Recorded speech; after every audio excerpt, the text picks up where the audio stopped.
We are live.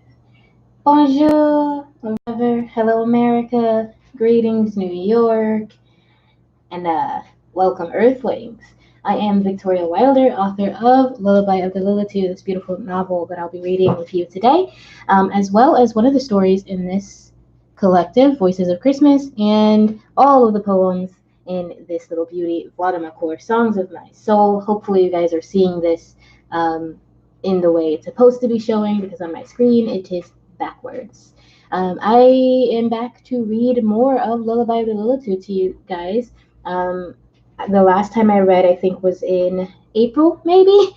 It's been a while. It's been a long time. I do apologize for taking so long to get back to it. It's just like I kept meaning to, and then the cats kept getting bigger and needing more, and I just ended up not really having the energy to do anything. And I haven't even had the energy to write, really, which is why I haven't been doing the write-ins as frequently as I used to. I am hoping to get back into those when I get my groove back, so to speak.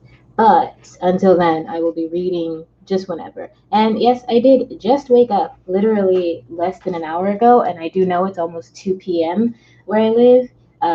That's just my life. So here we are. Hi, kitten. Hello.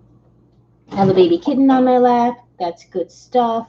There are a bunch of other baby kittens all around my house. You're probably going to see them at some point because they do like to sleep on my desk, and they tend to use this little area as a bridge to the bigger part of the desk. The desk. I said desk. Forgive me. All right. Hi, baby. If you are new to my channel, please remember to like and subscribe. And if you are new, you probably shouldn't be watching this video. I'm not going to lie. This is chapter 18 of Lullaby of the Lilitu, which means you missed the first 17 chapters. You can go back and find them on my channel, and then come back and catch up with this video. And then maybe by the time I do this again, which, who knows when that'll be, next year maybe, next month, who knows. Maybe by then you'll be all caught up, okay? Or you can just go buy the whole book and then read it and then pre-order in a couple of weeks the second book in the series that is going to be coming out next year. You can do all of that stuff. Hey, baby. Yeah, I gotta read a book now. I have a baby on my lap, and she's kind of taking up both my hands, but we're gonna make this work. Like I said, I just woke up. I haven't really done much today. I haven't eaten yet, but I was like, you know what? I haven't been doing write-ins. I haven't been around. I suck as a person. I should probably do something. And so I'm going to read to you guys, okay? All right. So we're starting again at chapter 18. I'm just going to give you guys a recap of where we were last time, because it's been a while. Last time, Rio and her brother Yuri were in Tibet. They had met with a monk who brought them to meet another Lilitu named Volandi, who lives in seclusion in the mountains. Volandi gave Rio some information about being Lilitu, but she wasn't much help in their general trying to understand her situation, her mental health, her differences compared to the rest of her family. And she wasn't really much help to Yuri, except he does now know that there are more Lilitu in the world, which was like his thing for a very, very long time. Such a precious baby. So they saw Volandi, and then they got a letter. This is like a month after they left home. They got a letter saying that Cayenne is missing, Samson is missing, and Tabitha is just very worried about them. So they've decided it's time to go back to Livesey and deal with the family drama.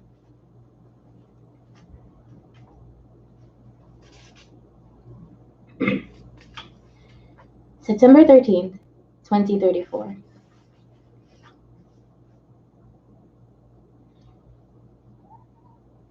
Hey. Samson stood alone in a lightless room with no memory of how he'd gotten there. He reached for the holster on his belt and groaned when he found it empty. He surveyed his surroundings. A mausoleum? A crypt? The last thing he remembered was stalking a timid little blonde in the city. He was taunting her from the shadows when the memory refused to come. On the far wall, he caught a glimpse of blue light, a thin line underneath a door. He sped towards the door and slammed face first into the hard dirt floor, letting out a stream of expletives as he landed. A thin chain cut into his ankle and dragged him back a few inches before stopping. Samson yanked at the chain, a sheen of translucent red sweat springing to his forehead. His growling voice echoed off the stone walls as he thrashed, but the chain held. He panted and inspected the dirty stone walls surrounding him. Damn it! What in the hell did I get myself into? A shuffling came through the other side of the door and Samson froze. He sped back to the wall that anchored him and flattened himself against it, crouching into the showers. Crouching into the shadows. Oh my god, I just found a typo, guys. A big one. How many edits? Wow, okay. He held his breath and waited. The shuffling stopped. After a long silence, keys jingled and the door swung open. Blue flamed torches on the wall outside illuminated part of the room, and a long shadow stretched towards Samson. He held his breath as soft footsteps padded across the floor. From his hiding place, his eyes followed small, bare feet which left little, childlike prints in the dirt floor. Girls' feet. He waited as she neared. If she came within range of his tether, he could grab her and force her to release him. Samson sneered. No way was some dame getting the best of him. He tensed his muscles in preparation for the pounce.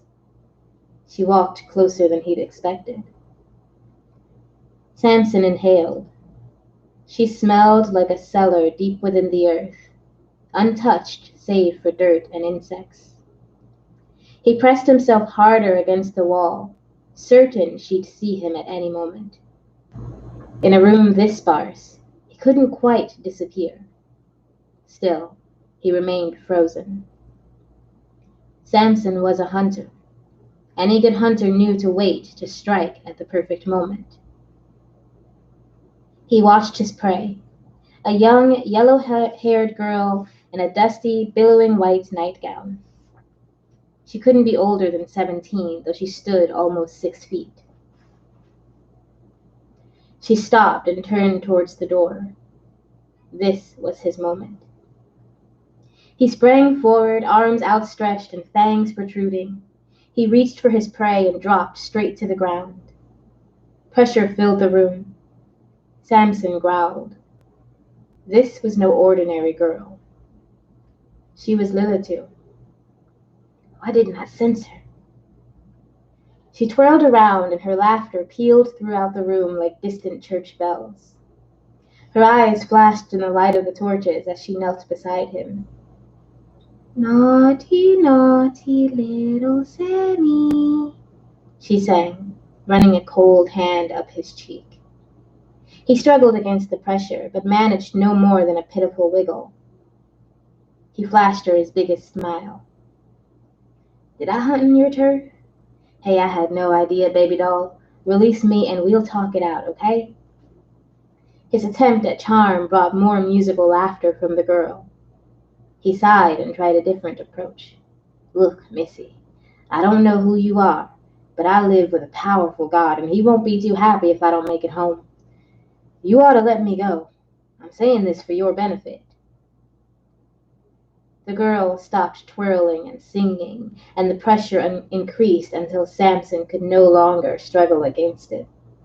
He lay prone, unable to see above her bare feet. In a slow, jerking motion as though the most minute movement required great thought, she bent forward and came down to lie in the dirt in front of him, her face a centimeter from his.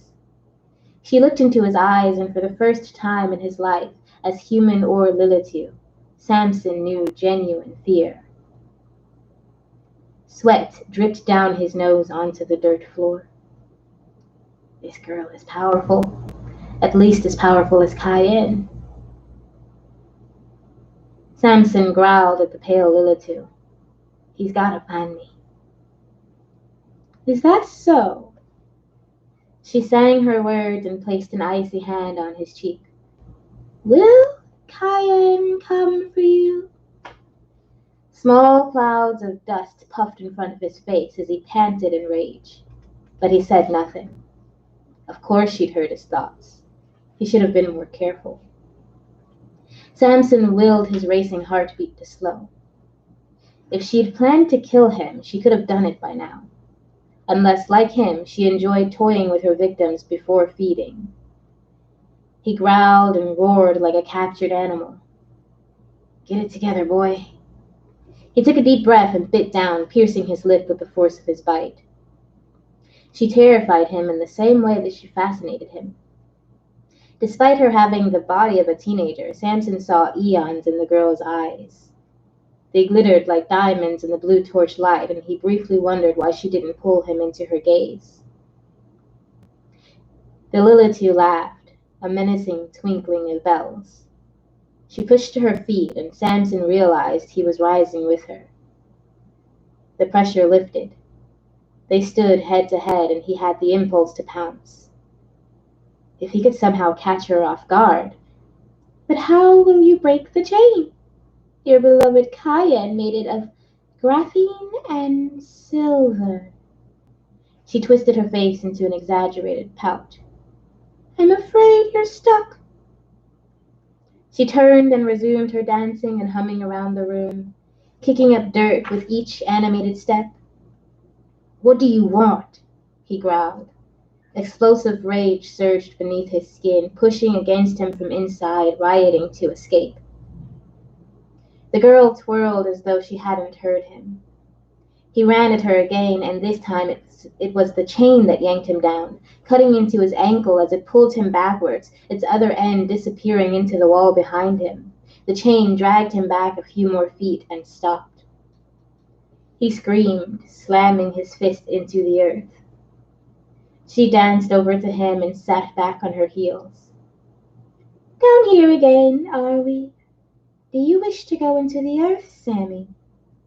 She cocked her head as he pushed himself into a crouch and snarled at her. The girl clapped in delight at the display. There a little Sammy, all lost and alone, she sang, frightened without his mummy, poor orphaned one. Again he leapt for her. He managed to grab hold of her shoulders and wrestled her to the ground. The girl's frail body seemed to be made of stone as he slammed her down into the dirt. He pushed her backwards, the thin chain cutting into his ankle as they grappled. All the while, she laughed. Samson thrashed her from side to side, slamming his fists into her face and chest. She laughed through the blood spurting from her mouth and nose, and as it burst forth, he slowed his attack. The thick, black fluid stuck to his hands and covered his shirt. She lay beneath him, giggling, and looked up at him. Black blood covered her face as it pumped from the tapestry of blue veins underneath, and its sweet aroma filled the air. He'd never smelled anything like this. Without thinking, he plunged his teeth into her throat. The flesh splintered and crunched, a glass apple, cold and unbending. The dark nectar flowed into Samson, blackening his sight. Fire burned through his cells, alighting memories he had long locked away.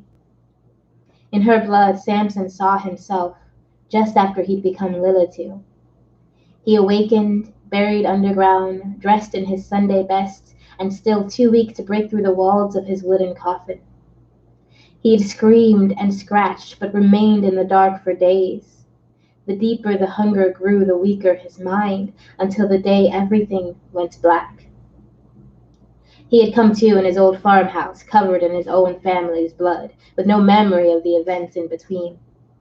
Now, as he drank the black blood, he saw his actions in those early hours. How he had killed his wife, daughter, and parents. Samson slammed back into the wall as the Lilitu girl bounded to her feet, brushing her shoulders as though that would somehow help the mess of dirt on her gown. He blinked through the slow return of his vision, trying to blink away the images made fresh in his mind. When he looked up, the girl had disappeared and he was back in darkness. Samson screamed and slammed a fist against the stone wall. Dirt shook from the ceilings as he bellowed, punching the wall again and again. He thrashed, trying in vain to rip the chain from its source. He struggled for hours until he collapsed, panting in the corner. Days passed before he saw the blue light under the door again.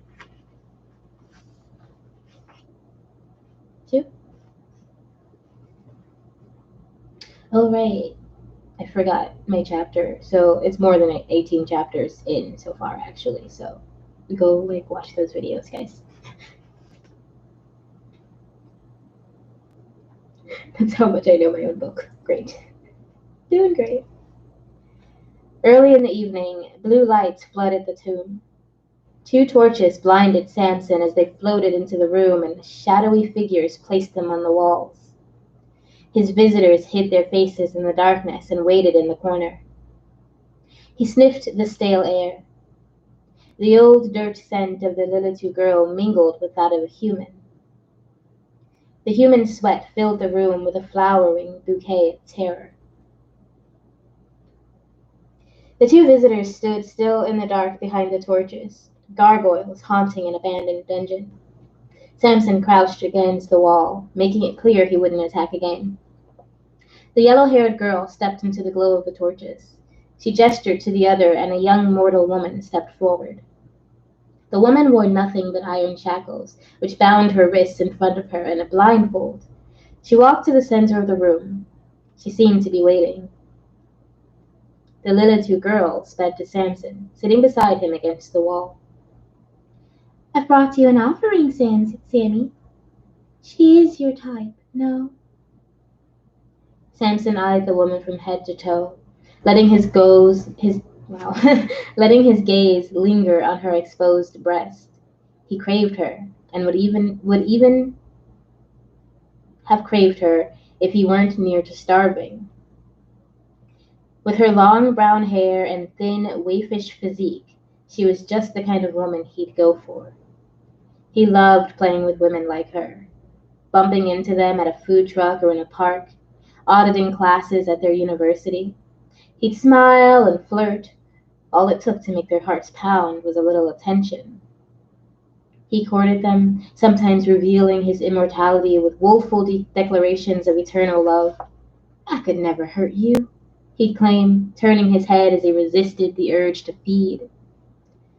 These women always reacted the way he wanted. When they loved him more than themselves, he turned and reveled in their terror and despair. He tore through their lives, killing entire families before finishing off his prey.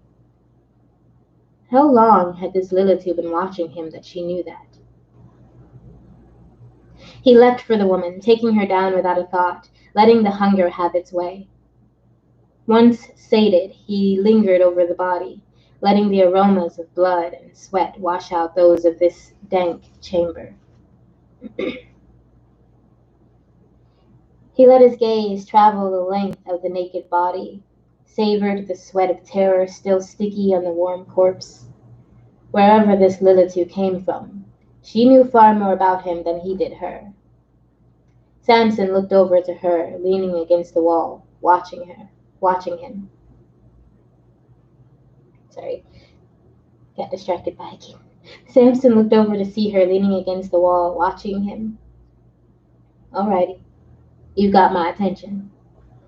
He turned and sat facing her, wiping the blood from his face with his dirty shirt. "So why don't you tell me what's going on in that pretty little head of yours, girl?" The Lilitu laughed heartily as though Samson had said something hilarious. "I know a secret. Do you want to hear it, Sammy?" She giggled and stood into a slow, endless pirouette. Samson raised an eyebrow. She wore the same filthy gown, still stained with her blood from the first altercation. Dry, black flakes fell from her gown as she spun in place. "Don't you wish to know who to blame for killing your family?" She sang her words as slow as she turned, but her eyes seemed never to stray from his face.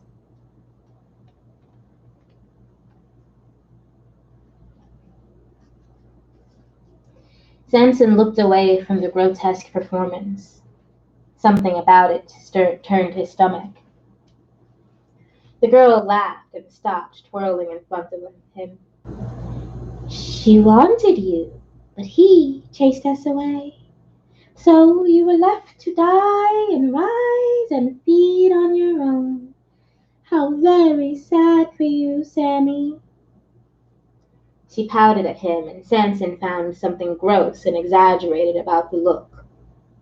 The thin blue lips pursed together and protruding from the white face, the crystal clear eyes seeming to bulge from the sockets, the pale, ragged straw falling in front of her eyes. Uh, excuse me, Eileen? Samson turned to see an old man in the doorway, wringing his hands together. Human. He reeked of fear, but Samson couldn't hear his thoughts. Only psychics or witches' magic could make thoughts unreadable. Samson hated both psychics and witches. He growled in answer to the newcomer. The man stepped into the room, but kept his distance. On a closer look, he was younger than he'd first appeared, but his hair seemed to have grayed early. His eyes bounced between Samson and the straw-haired Lilitu he called Eileen. He addressed the former, muttering a stiff greeting before introducing himself. Dr. Abraham Seward, and you must be Samson. He started to hold out his hand, thought better of it, and looked to Samson's captor. We've little time. Have you told him? Told me what? Samson narrowed his eyes and sucked his teeth. He didn't like having a human talk over him. He liked it even less when the man continued to ignore him. Are you sure he's the one? The only one? Abraham adjusted his glasses and squinted at Samson, too frightened to step any further into the room. He doesn't appear all that compliant. Eileen laughed as Samson jumped for the man, pulling himself against the dirt in a futile attempt to escape the chain. It locked and dragged him back to the wall. Little Sammy, our doctor wants you to take him home. Eileen floated to the man's side, passing Samson without a sound. Samson's face grew hot, and he backed away towards the wall. His eyes darted between the two, the human and Lilitu. He couldn't fight or charm his way to freedom, and it was clear this was more than some petty grudge. There was no way out of this one.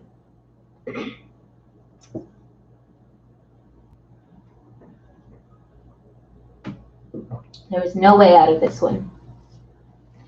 He'd never experienced anything like this before, and there was no way of knowing where they held him. Shit. He was screwed, and he didn't even know the broad. Samson bared his teeth. Get a hold of yourself, man. He never cared to know who'd made him, but it had to be this Eileen. Why else would she have taken him? She was nuts, and she'd left him. Now she'd returned and wanted him alive for some reason. He needed to play this right. I don't blame anyone but myself for my family, he said. I'm actually real grateful you gave me this here gift. And I'm grateful for the family that found me and took me in. The doctor took a tentative step forward. It's that family we'd like to know about, Samson. Can you tell me about them? He kept his voice low, steady, as though he spoke to someone on the verge of jumping from a skyscraper. Samson's vision zeroed in on the man who continued his slow, careful speech. What can you tell us about Golden Morning Laboratory? Screw you, Doc. Why should I tell you anything? The doctor went on with his questioning as though Samson had said nothing. What do you know of Project Dawn? Samson's head swam as the walls wavered. The room darkened, and he glanced up to see if someone had extinguished one of the torches. A weight pulled him to the ground. What did you do to me? His words tumbled out of him in a slurred rush, and he hissed at Abraham. His vision faded in and out, and when the doctor spoke again, it seemed as though he whispered from down a long hallway. "A sedative," Abraham said. He flashed a proud smile. "It's my own formula, even stronger than the one used at Golden Morning Labs. Unfortunately, my needles can't pierce old Lilitu skin, but I found a way to make it effective if ingested with human blood. It does kill the human within mere minutes, but we wagered you would take her before that happened. Our bet paid off. Now tell me," he continued, "what do you know of Project Dawn?" Samson sneered and spit in Abraham's direction. The doctor pulled a handkerchief from his pocket and dabbed at the sweat beading on his forehead. He sighed and glanced to his right to entreat his companion, but she had gone. He pressed the cloth to his face for a moment before turning back to Samson. "Listen, I don't want to be here. I would love nothing more than for the world to be rid of your kind. But my wife is ill, and they tell me it's your family's doing. So if you know anything at all that can save her, I am willing to go to great lengths to find it." Samson shook his head, desperate to disperse the cloud settled there. "Fuck you, Doc." His words slurred as he spoke in a low voice. He gave up fighting the drug and slumped against the wall. Abraham moved closer to Samson with slow, cautious steps, and he held up a small photo in front of him, just out of Samson's reach. "This is my wife, Camille." He dabbed at his forehead with his free hand. "She worked at GM Laboratory, a subsidiary of Silver Core, owned by brothers Audric and Sasha Landry. Now, Samson, these women, they tell me one of those brothers is actually a creature called Cayenne. They tell me he's the reason Camille is sick. And they tell me you are the key to stopping him and saving my wife." Abraham's hands trembled as he tucked the photo back into the pocket of his shirt. He rubbed his palms on his pants and paced back and forth, waiting for a response. Samson glared through heavy eyelids, but the drug overpowered him and he slipped into unconsciousness.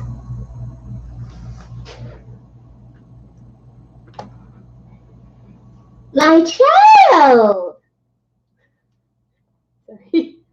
He woke up one of the kittens. "My child!"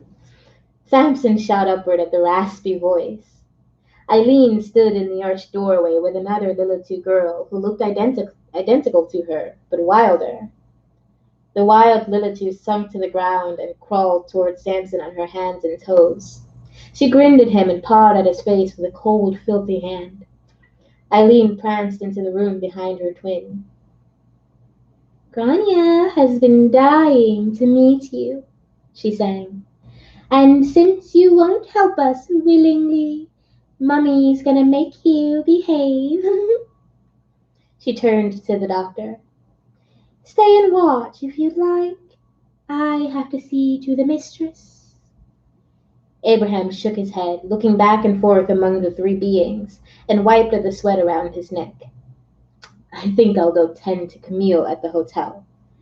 I'm afraid I don't have the stomach to watch your sister's work." He nodded at Samson. "The next time I see you, I suppose you'll have had a change of heart. Until then." With that, Abraham followed Eileen out of the room, and the heavy door slammed shut behind them. Grania slid to her stomach and turned over onto her back to look up at Samson. Dark yellow teeth flashed between stretched thin mounds of flesh as she grinned up at him. Samson's vision wavered as Grania's eyes connected to his. She laughed at him, her voice scraping against the inside of his skull. "All I ever wanted was to play with my only living offspring."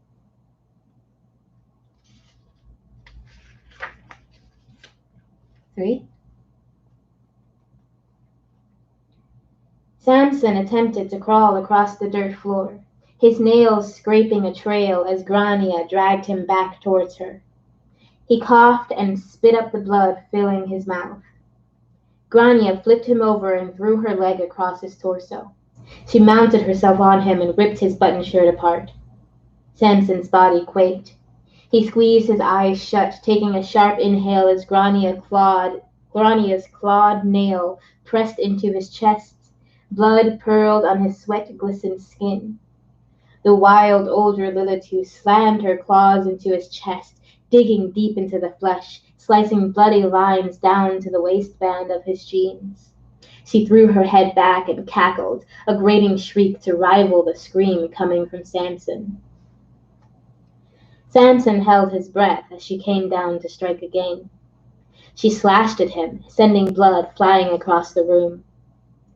He had no idea how many days had passed under Grania's torture. She had starved him, drained him, cut him. The body of the drugged girl rotted in the corner, the rank odor of her decaying flesh burning Samson's nostrils. Grania jumped to her feet, stood on his stomach, and walked across the bleeding wounds.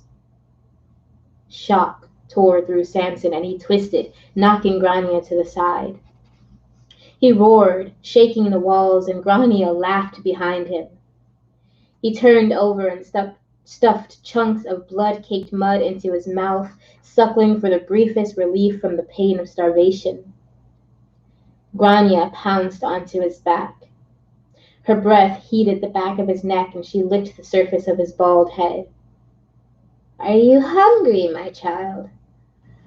"Ah!" Samson's voice echoed in the chamber as Grania peeled a thick chunk of flesh from his shoulder and tossed him on his back. He hissed, breathing heavy through the burning ache. Droplets of blood splashed onto his lips, and he licked at them in dizzy desperation. Grania grinned, squeezing the flesh in her hand. She watched him lap at his own blood and cackled louder. The sound increased until it reverberated in the space between Samson's ears. Blood dripped down the sides of his face, and he clamped his hands to his ears to block out the booming, feral noise. The door creaked open, and Grania fell silent, though her laughter still echoed through the room. Eileen traipsed to her sister's side and gazed down at Samson. He laid on his back, shriveled and wheezing, a shrunken replica of himself, and Eileen crouched down to straddle him. She patted his chest with one hand while scratching her sister's knotted hair with the other. "Now, Sammy, be a good boy and tell us." Eileen shished her sister with a gentle tap on the head and sighed. "Yes, tell us where we can find your cayenne. Unless, of course, you want a little more time with Mummy." She clapped her hands and guffawed as though she'd said something hilarious. He didn't respond, and she leaned forward to whisper in his ear. "He'll never love you as his own. You are an abomination. The power can only stretch so thin, and you, Sammy, are the threshold, the line between Lilitu and mindless beast. To him, you are nothing more than a dormant volcano, one he'll snuff at the first sign of eruption." Don't lay on the buttons, buddy. No.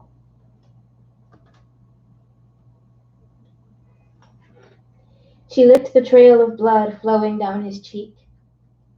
Samson's breath came in short gasps, mingling with Grania's raspy muttering and giving rhythm to Eileen's words. "We're your true family, Samson. Come home to us. Give us what we want, and—" She gestured to her sister. "I will let you have your fill of the blood that made you." Grania clapped her hands and bounced on her heels. "Yes, yes!" Mommy will feed her, Sammy. Samson licked his cracked, parched lips. He glanced between the two Lilitu and struggled for something to say. Anything to convince them to feed him. But he didn't know anything about where Cayenne went. Why would he, except Golden Morning? His words croaked barely above a whisper. He goes to GM Labs the last Friday every month. Eileen smiled. Samson flicked his tongue upwards in anticipation of his reward. The twin sisters gazed at each other and broke into laughter. Without warning, Eileen's pressure descended into the room, flattening Samson to the ground. Grania grabbed her sister's hand, pulled herself to her feet, and the two turned for the door.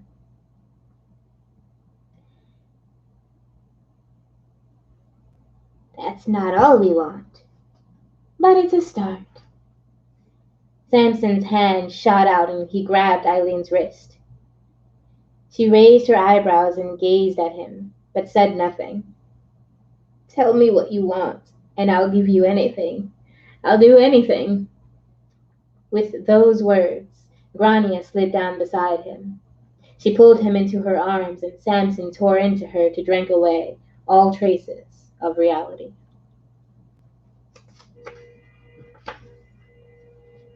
4. Sorry about the horns, guys. I do live in New York. 4. The last Friday of September, Cayenne stepped out of the dark car in front of Golden Morning's laboratories, just as Samson said he would.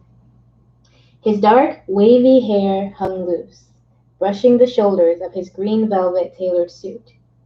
He bent forward to brush a fallen leaf from his designer leather boots.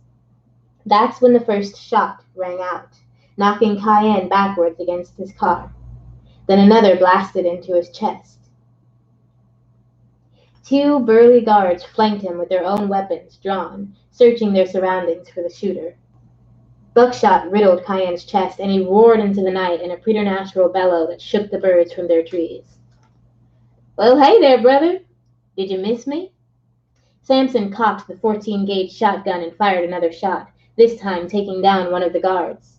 He sped forward and slammed the butt of the gun into the other bodyguard's head before turning it on Cayenne. The shots sizzled as they burned into Cayenne's skin. Samson licked his lips and grinned.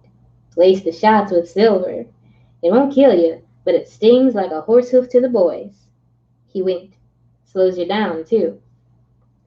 Samson grabbed Cayenne's collar and tossed him into the grass. He circled Cayenne as he reloaded the gun. You know, I've always liked your brother. Hell, you made me who I am. I am forever grateful to you for allowing me to be part of your family. But let's face it, Kai, you and I aren't exactly close. I mean, you claim to be a god, and He aimed the barrel of the shotgun at Cayenne's face. Well, I got issues with authority. It was only a matter of time before Samson flew across the lawn as Cayenne's full force slammed into him. Cayenne reared back and roared towards the night sky. The shadows shimmered around him as wraiths emerged from every dark corner. The smoke of burning herbs masked their scent, and they surrounded Cayenne before he could react to the horde of clawed hands and pointed teeth ripping at his clothes and hair. They piled onto him, a writhing mass of decaying bodies, pulsating with ferocious hunger. Samson sped forward, brushing brick dust from the building he'd crashed into off his shoulder as he swaggered towards the wriggling mass. A small blue car parked behind Cayenne's sedan. Abraham scrambled out with his own rifle and hurried toward Samson. He faltered and stumbled backwards as the mass of writhing bodies seemed to inhale and then exploded, sending wraiths flying in every direction. Good Lord! Abraham held his hands over his head as though that would help if a wraith fell on him. Samson laughed and sauntered to the doctor. He snatched the rifle and aimed at the center of the remaining wraiths. Told you these silver darts were better than that stupid Trojan human stunt you pulled with me. He can smell toxins in human blood. Cayenne glared at the two men. Samson pulled the trigger, but Cayenne disappeared in a puff of black smoke, reappearing beside him. He grabbed Samson's neck, lifting him off his feet before Samson could react, and sneered up at him. With his free hand, he slammed the small rifle onto the ground and crushed it under his boot. "You don't play nice." Grania crawled out of Abraham's car. The wraiths that had kept their heads waited, watching her as she climbed onto the Ultima's hood. She sat and waved at Cayenne. "Grania!" Cayenne flung Samson into a group of wraiths and sped to the blue car. "I should have known the filth of the earth wouldn't be far behind Sephora's appearance. How did you do it? How did you raise her?" Grania clapped her hands and bounced on the hood, all the while shaking her head from side to side. "Was it us?" she giggled, rocking back and forth. Cayenne balled his fists at his side. "Then how?" he growled. "I saved the bloodline." Samson sped to the side of the car, dragging Abraham along with him. "Apparently you didn't." He laughed and winked at Cayenne. "Dead is dead, Kai." Cayenne turned his head from side to side, taking in his surroundings. Wraiths hovered in the shadows, their rasping groans mingling with the rattling of Grania's constant chuckling. Abraham trembled, kneeling behind the car as the three Lilitu stared at each other. "Take me to her." Samson smirked, raising his eyebrows. "You ain't gonna try to fight your way out. You definitely killed the doc, at least." Abraham shuddered. Cayenne shrugged. "I could rip the heads off of all three of you and every single one of your vile creatures," he said, spitting on the ground. "But that wouldn't help me find Sephora and destroy her." Samson and Grania both burst into laughter. Abraham climbed into his car and spoke through the window. "I don't think we should antagonize him," he whispered. Samson smiled. "Don't let this cocky bastard scare you, Doc.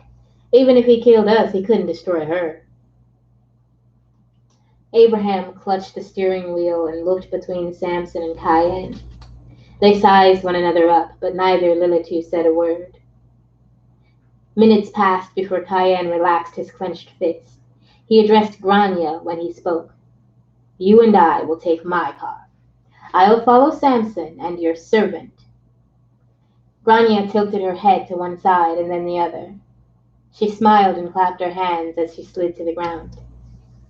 Samson rounded Abraham's car and hopped into the passenger seat. Abraham's hands trembled and he dropped the keys twice before he jammed the correct one in the ignition and started the engine. Grania waited in Cayenne's car as he tossed the two bodyguards' bodies into the back seat. Then he slipped behind the wheel and sped off into the night behind Abraham. 5. Half an hour later, both cars turned onto Swain's Lane and stopped in front of an old, dilapidated cemetery. Kittens be nice.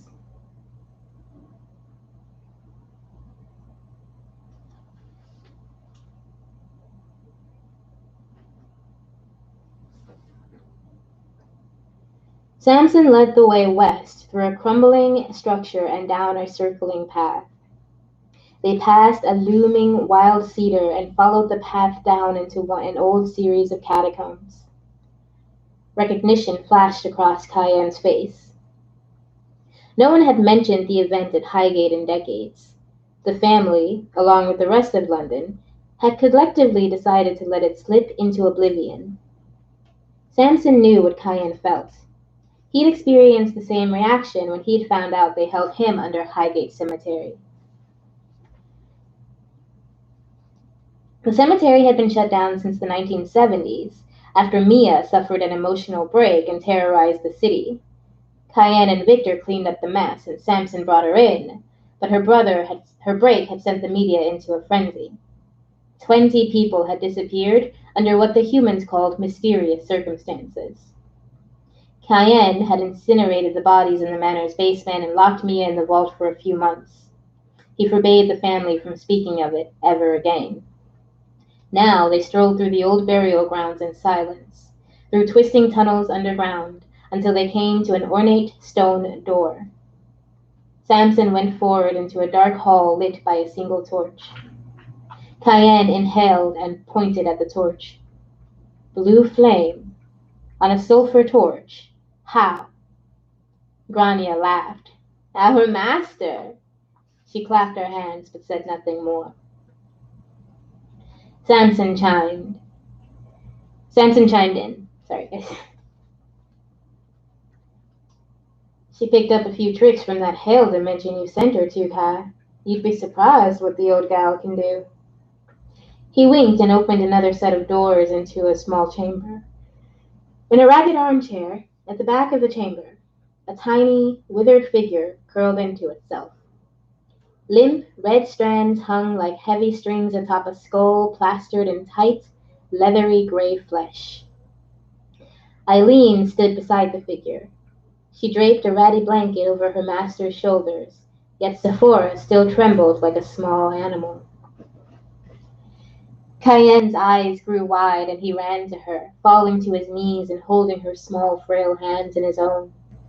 He peppered the hands with kisses and whispered over and over, Zekiangu, Zekiangu. He gazed into her sunken eyes. My love, it has been centuries. The hollowed husk coughed as she started to laugh. She smiled. The leather skin stretched back and away from blackened gums and yellowed teeth. Beloved, he calls me. She wheezed between each laborious word. Her hand shot up and wrapped around his throat. The long, sharpened nails dug into his hard flesh. He tried to pull away and she tightened her grip. Have you forgotten what you did? Her face twisted into a hateful snarl. You made me this decrepit thing. And now you and I are going to have a talk that is 900 years overdue. She smiled as Samson plunged a silver-tipped syringe into Cayenne's neck. He stumbled backwards out of her grasp and swung his arms drunkenly around the room before faltering and dropping cold into the dirt. The group of Lilitu stood over Cayenne while Abraham hid behind the doors. Sephora sank back into the armchair and curled into a small ball. She returned to the state of rest in which she'd spent most of her time since the twins found her. Eileen only spoke when Sephora fell into that state, and she remained silent when her master awoke. Samson eyed the two Lilitu. They had never told him why, but after a month with them, he'd learned not to ask questions. You can come in now, Samson shouted. He's out, and there wasn't even any bloodshed. That's some powerful stuff you got there, Doc. Abraham nodded, but didn't enter. He removed his glasses and wiped the lens with the bottom of his sweater. I don't believe I'm needed anymore, at least not at the moment. The formula works, everyone still has their head. I'd say it's success all around. He gave a sheepish smile. They didn't respond, so he pressed on. You said that if I helped you capture him... You said that if I helped you capture him, you'd tell me where to find the Acheron journal. I've held up my end. He put on a brave face, holding his head high, even though everyone in the room could hear the rushing of his heart and smell the fear in his perspiration. Any one of them could kill him before he even had the thought to run. He planted his feet, cleared his throat, and repeated, You don't need me anymore, and you say the journal can save Camille. So tell me where it is. Samson stepped forward. You know you're right, Doc. We don't need you. So why not just break your neck now? Eileen raised a hand, stopping Samson mere feet from Abraham. Ah, the Book of Secrets. she sang as she pointed at Cayenne's lifeless body. He hid it on his island, Grania cut in.